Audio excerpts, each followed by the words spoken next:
All my relations come, every nation come, all my relations under the sun. We are one, we are praying come. My name is Phoebe Suina, and I'm from Cochiti Pueblo and San Felipe Pueblo. My name is Beata Sosi Peña. I'm from Santa Clara Pueblo. Okay, my name is Lorenzo Candelaria. This is Cornelio Candelaria Organics behind us. My name is Miguel Santisteban. We're in Taos, New Mexico. This is Acequia Madre de Sur. We're on the Acequia del Medio. We are one, many would surely say. We have been here through 3 governments. We've been here through the Spanish government, we've been here through the Mexican government, and now we're on our 3rd government, called the United States government. And guess where we are? We're still within these watersheds that we call Cochiti. This is the Cochiti district. There's not only is it in the watershed of the Rio Grande a crucial point, but it is a crucial point for Pueblo country as well. And Cochiti has been the steward of the Cochiti district for thousands of years, since time immemorial. And so as what's charged upon us to this day is, how do we steward the resources? How do we keep things in balance? How do we work with the Western world? How do we work with the U.S. government? How do we work with the state government? How do we work with the local governments? How do we work with our local, neighbors, our sister pueblos in stewarding the resources? Where we're at now is at the Espanola Healing Foods Oasis. It's a medicinal edible garden, outdoor educational space for the community and surrounding communities. Yeah, it's hopefully so people can reconnect with our plant elders and learn a lot of the traditional uses of the plants. We have a lot of events here every year. This is our 4th year where we're building it still. But the whole design is based on a deep love and respect for water, and it's based on rainwater harvesting systems, dryland farming techniques, a lot of indigenous sustainable design that's traditional to this area as part of ancestral Tewa lands. From that encyclopedia, from all of those lessons that have been given down, how do we translate it so that the Western world can understand, so that the engineers can understand, so the lawyers can understand, so the policymakers can understand, the scientists, the biologists, the ecologists, the archaeologists? How do we translate so that all of these unique Western fields of understanding can really understand what we're trying to say, in terms of when we say we want to steward these lands for future generations? To us, that captures everything, but we have to have folks that have the master's degrees. We have to have the folks that have the law degrees. We have to have the folks that have the PhDs to then try to speak that language to the Western world. You know, we're living adjacent to a nuclear facility, and radiation exposure and how much can be released into the environment and cleanup standards are based on an adult white male. And we know that women are twice as likely to get cancer from the same dose as a man. We know that these are some of the only contaminants that can cross placental boundaries. So it's also seeing the intersections between our environmental and reproductive health. So it's really interesting to see, you know, like how all these issues intersect in the garden.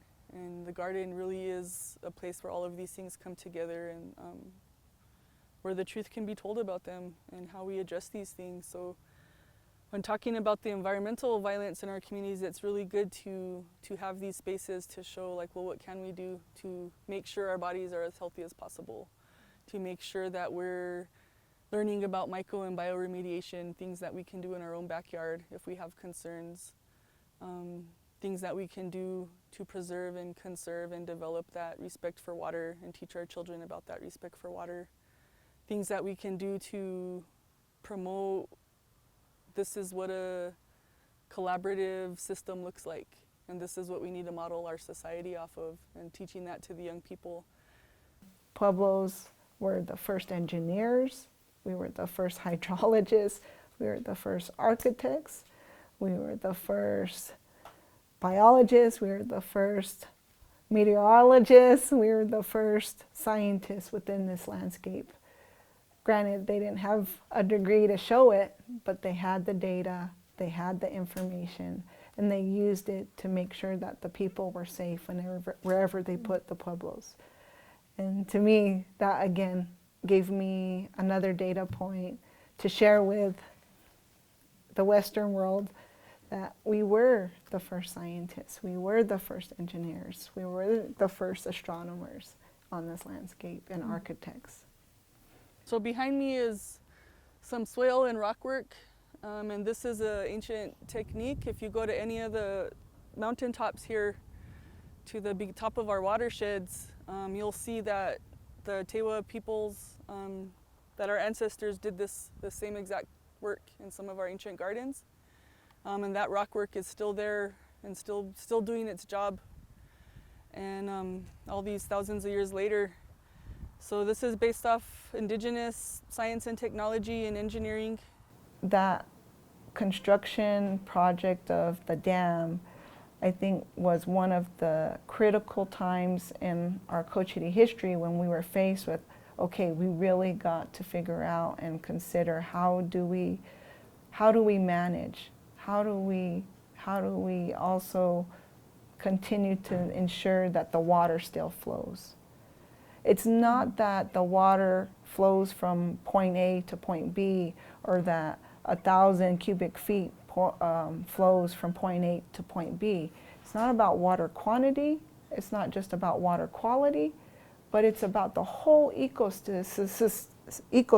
of a river. Yeah, we wanted to do it here because it was, it's in a public park. It's accessible to all the people and all the surrounding communities. And it's really, we want it to be this outdoor educational space for learning these dryland methods, for learning about companion planting, learning about water catchment and rainwater harvest.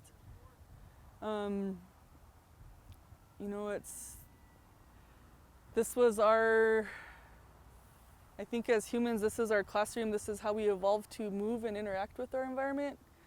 We weren't meant to be indoors as a species, and it's important that we cultivate these spaces that are outdoor educational spaces. And it's been really beautiful to see what this space is in reality, in that it is a ceremonial place and a place for prayer and different cultures to come together as land-based peoples, and these traditions that we share as land-based peoples. As Pueblo people, we are meant to live a tough and hard life. But that's okay, because that means we won't take anything for granted. If we live too easy, we're going to start taking things for granted. And once we take things for granted, that's when we're going to lose them. And so for the Western world, it's a life of ease. We always, new inventions come out, new things come out, say, oh, it's going to make it easier. And again, it takes heart, it takes sweat, it takes hard work, it takes engagement, it takes participation to be a community member. Mm-hmm. And it takes all of us, everybody here today, it takes our village to try to make those conscious decisions to make a positive shift and make a positive impact if we can. If it's within our ability and our power, it's also our responsibility to do so. So Dr. Masaru Emoto is a big inspiration, I think, to myself and Kathy. And we do invoke his prayer that he offered to water, and it's really simple. Anybody can do it. It just is, it just goes: to the waters of the world, we love you. To the waters of the world, we thank you. To the waters of the world, we are sorry, please forgive us. We are the meadow, come. We are the meadow, come. We are the lark that sings, the new day has begun. Let's see, last year, 2 years ago, I was selling my corn plants for decorations. And then some lady got all hurt. Why? Because she said, "That's not corn. It's only 4 feet tall." I was like, "Yeah, that's a native corn." She was all, "Corn is supposed to grow over your head." I'm like, "No, it's not. Only if you give it too many chemicals and too much water." So people don't even know what good corn looks like, right? They're all contaminated by industrial agriculture. You know, they think it's supposed to look like a Nebraska cornfield. You know, but Well, was that lady from Nebraska? no, she was from here. But look, some of my corn is taller than me, and others of my corn is taller than shorter than my daughter. So that tells you the diversity in this field. Every corn is an individual, and every corn is doing its best to adapt to changing climate. And I'm here choosing the best. So, you know, the hope is in years to come, I'll have a very well adapted crop to whatever challenges come. This year it was cold in spring. Actually, it's been cold in the spring for the last 3 years. So hopefully I'm meeting that challenge. Look, here's another molonco. Look at that. Has some hair? The silk is good for your kidneys. It's medicine. But yeah, this is what I was looking for, you know. And yeah, it's interesting. But you know, Have a rash. look how big the cob is relative to the kernel. So it might not be the best adapted corn in terms of yield, but yield isn't everything, right? This corn might have something else that allows it to be stronger and a better producer. I don't know. I'm just giving the opportunity for Mother Nature to express, trusting her as the expert, allowing things to cross-pollinate. I'm choosing the best, hoping that I'm divinely inspired to do what's best for the earth, to do what's best for the future of this crop. And so, you know, and I'm convinced a lot of the ideas that come out of this, they're not my own ideas. You know, there's some other form of communication taking place between me and these representatives of the plant world. Can I, Daddy? Yes, my dear. Can I have another one of these? As far as corn agriculture goes, you know what? 10, 12,000 years planting corn in the Americas. As far as the acequias go in this area, maybe 400 years, approaching 400 years now on this acequia system. You know, they say our priority date is 1799, but we were here before that.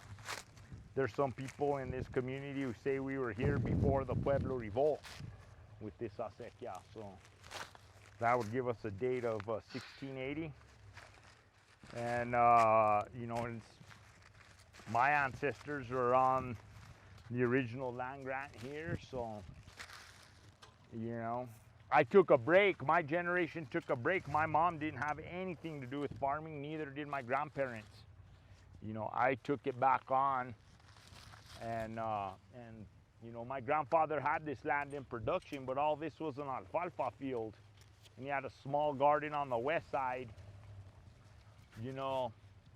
But now I'm looking at all this in terms of heritage grains and beans. I'm gonna save these bean plants and I'm gonna burn them to create culinary ashes. So then the ashes I'll use to cook. I'll use the ashes from the beans to cook in the corn, and I'll make hominy, nishtamal. What's that? That's how we make pozole and how we make masa for tamales. That sounds So the great. bean ash, cooking the corn, then changes the chemistry and changes the characteristics of the corn, turns it into what we know as nixtamal. Everyone else knows it as hominy, as pozole, and then you can make masa for tamales out of it. Well, you know, it's like last year. Could this exist without the acequia system? Last year, the acequias were dry the last week in May, and I didn't have any production to speak of. You know, I guess you could lay drip lines, but then you need power. Then you need plastic infrastructure. You know, if I can have acequia water to the end of June, you know, that's pretty much all I need. You know, the acequias are critical for getting the crop started. Once the crops are started, you know, human management and prayer will keep them alive, you know, until the rains come. But yeah, without the acequia in the early spring, you know, it's a whole different ballgame. I know the natives are doing a lot of dry land agriculture in this area, using cobble mulch and sand mulch, rock gardens. But I wonder, you know, did they time those with the rains? Did they carry water from springs? You know, I heard of stories of them rolling big snowballs and strategically parking them so that the snowballs could melt. And I mean huge snowballs. Like really big? Yeah, Like I could sleep on it? like 15 feet in diameter big. How big is 15 feet?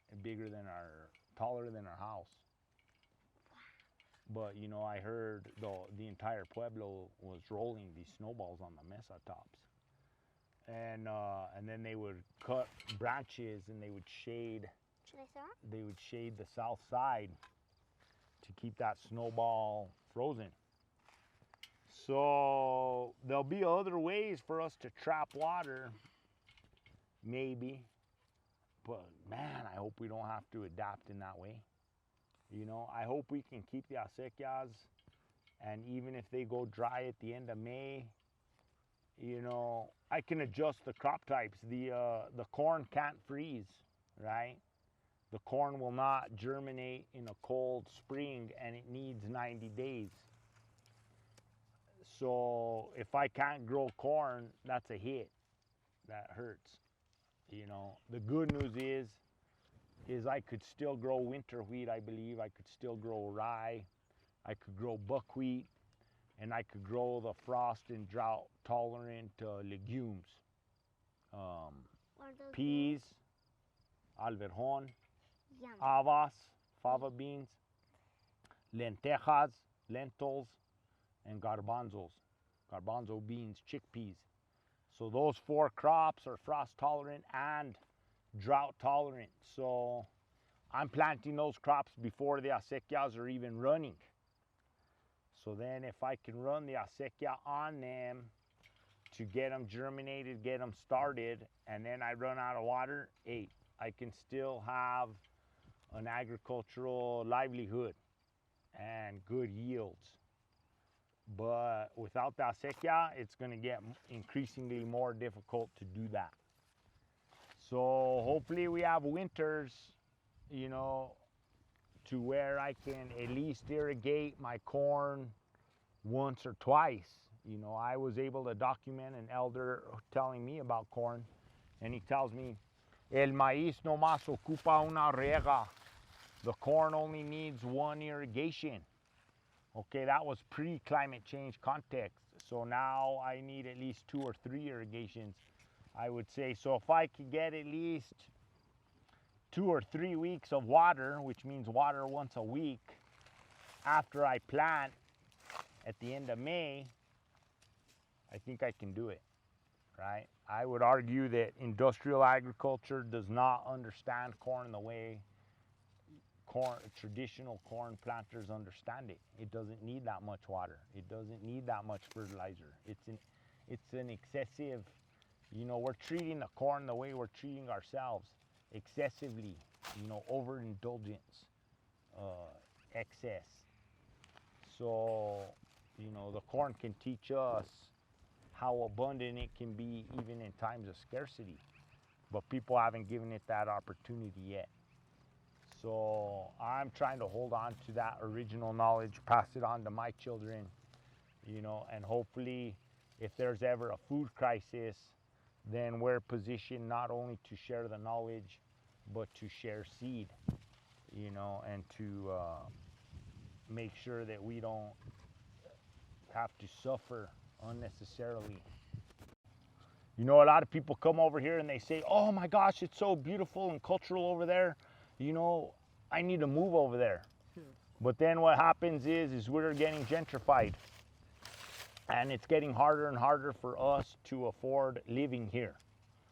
So I would hope people could come visit, take the knowledge and consciousness they absorb from here and apply it where they're from. And work with us on that front, because, you know, unfortunately, our elected officials don't understand limits. And, you know, they just keep pushing the tourism, keep pushing the festivals. And that's great. Everybody needs to have a good time. But, you know, are we really thinking about our sustainable future? Are we really taking care of our day-to-day living, you know, to the point where we're trying to minimize the strain we're putting on the system as a whole? So, you know, people need to take care of their situation where they're at. It doesn't get any better when you go somewhere else. So, you know, because time and time again, we find people come over here because they love it, and then they try and change it into the place where they came from. And that's not what this place is.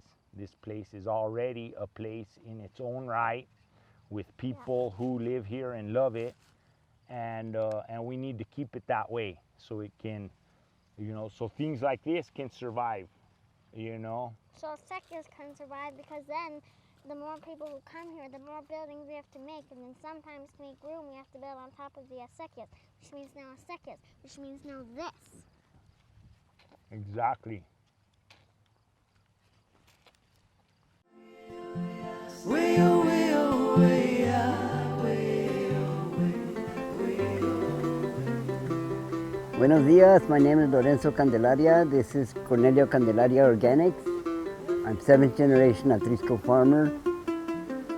And the water that we use from our beautiful Rio Grande has been a lifeline for thousands and thousands of years. And it's been used for agriculture for just as long.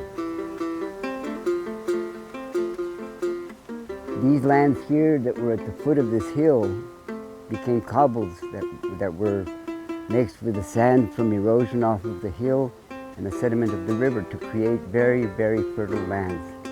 And these people that lived up there 1,000 years prior to the Spanish farmed this land to produce our three sisters, the corn, the squash, and the bean, and the tobacco, which is very important.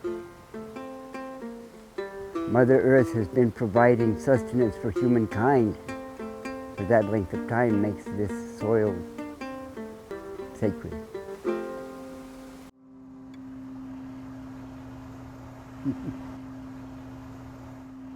The main diversion on the Rio Grande is about 1/8 of a mile up, so we're right next to the river. And I think there are 4 major arteries. This is the westernmost one. This is the Arenal Acequia. When I was growing up, all of this infrastructure here that you see was all earthen dam, and we had to pull up the beams to raise the water and lower the water. So it was very manual and very hard work. You know, it was tough labor. Now we have solar panels that open and close the gates, and all we got to do is push a button. It's not that easy, but these ditches, what they do is they deliver water to our fields, you know, and it's a system that works totally on gravity. It has no pumps, and that technology was brought here by the Spanish via the Moors. They occupied Spain for 500 years. They established schools called almuñas, a place of relaxation and experimentation. And by that means, these people learned to bring agricultural goods agricultural methods, agricultural technologies, and 500 years ago the Spanish brought it here. And it's still in use today in basically the same form.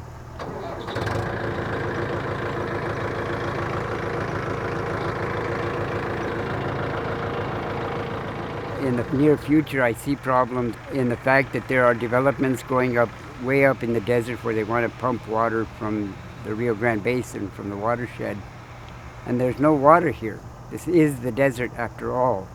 So in order to supply a community of, I think they said 38,000 habitations, where are they going to get the water? It's right here, folks. So that means that I'm out of business after having farmed with this ditch for 300 years. And we're going to end up with no food. And the loss of our culture and our language and our traditions that are established and surrounded around this system of water. Our water is very sacred to us. So it's frightening to think of what could happen if that whole development takes effect.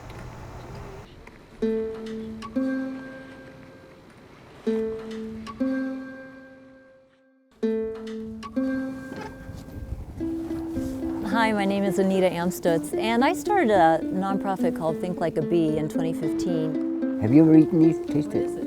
Taste it. And I did that as a beekeeper because I felt that we needed to have more advocacy and more education around pollinators and bees in this part of the world, in the Southwest. 1 year after all of our bees had crashed, we were really disheartened.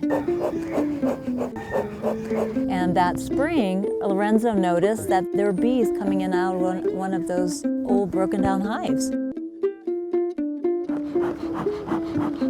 For us, that was a sign that the bees will continue here.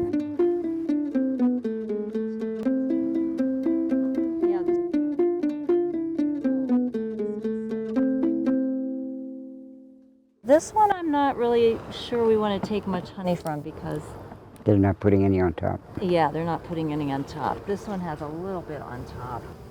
So you want that pattern of honey, pollen, and brood.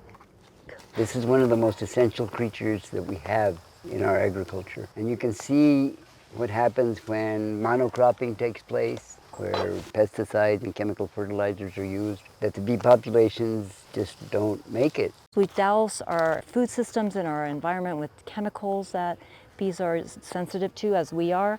It's in the water, the air, the soil. We're finding climate change is a huge predictor of bee colony collapse because not only patterns of drought, changing seasons that we can't really understand.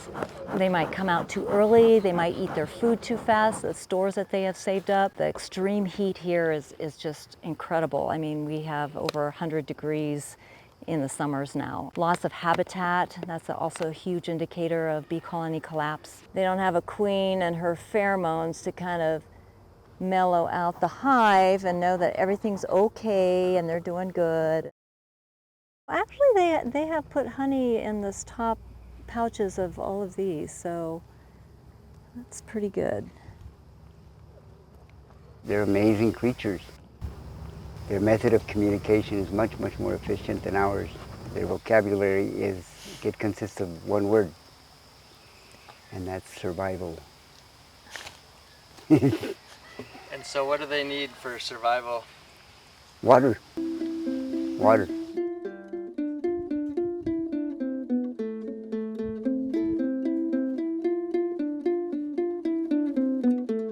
The Rio Grande watershed is very rich in terms of habitat for all pollinators and all creatures and all farmers who live along the Rio Grande and use this watershed.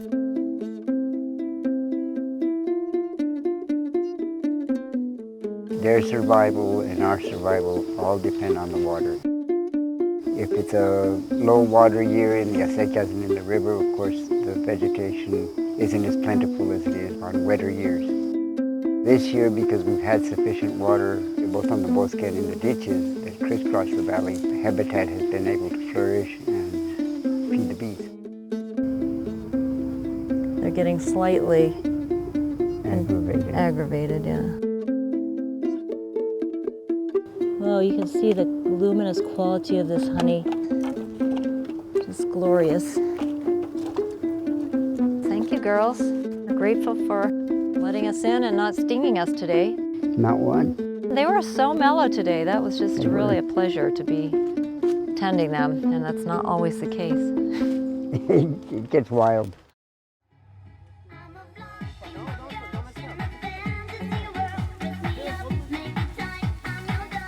We're at Cornelio Candelaria Organics with Don Lorenzo Candelaria and Doña Dora Pasillas.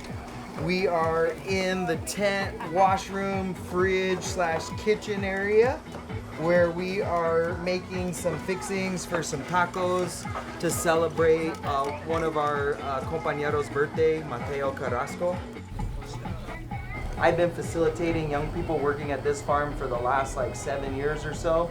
Lorenzo's family's been on this farm for 300 plus years, so it's just kind of an honor to carry on that legacy of keeping the land, stewarding the land, keep growing food, but really bring these guys here to meet Don Lorenzo, to talk with them, to have that intergenerational mentorship is really the most important thing for us. Part of the effort that Anita and I have made with our students to teach them the only one thing that we truly harvest is consciousness. It's not a school, it's not an institution. It's a way to communicate to children, and that is by respecting the Mother Earth, the water that we're made of, and the effort of working with the living creatures like the bee or the plant is all part of what Mother Earth transmits to us as energy. Your energy, your life energy, is the same life energy that we have. It's just as alive as you are. And when you interact with it, when you touch it, when you groom it, there's an energy exchange. El poder de la Madre Tierra puede ser transferido a nuestros cuerpos para sanarnos.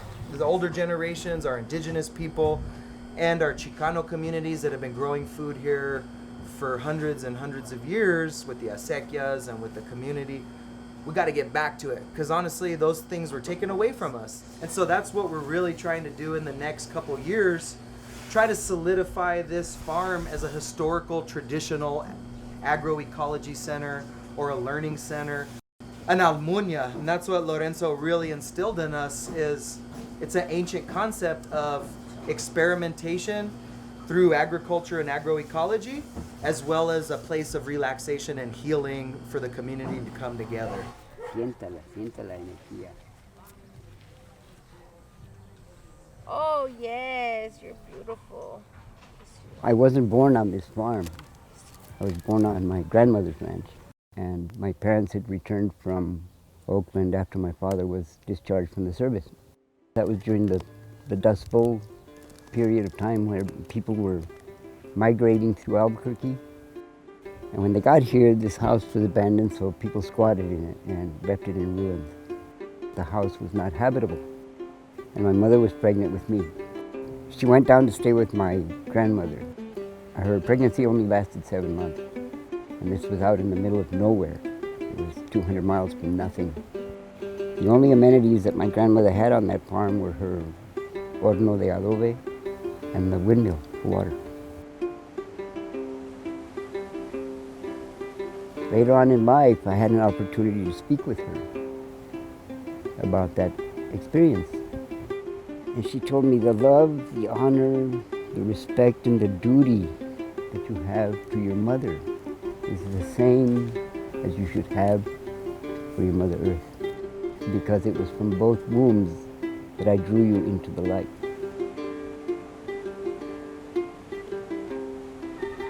And so what I do here is the transmission of that philosophy, that idea that this is sacred, what we stand on is sacred.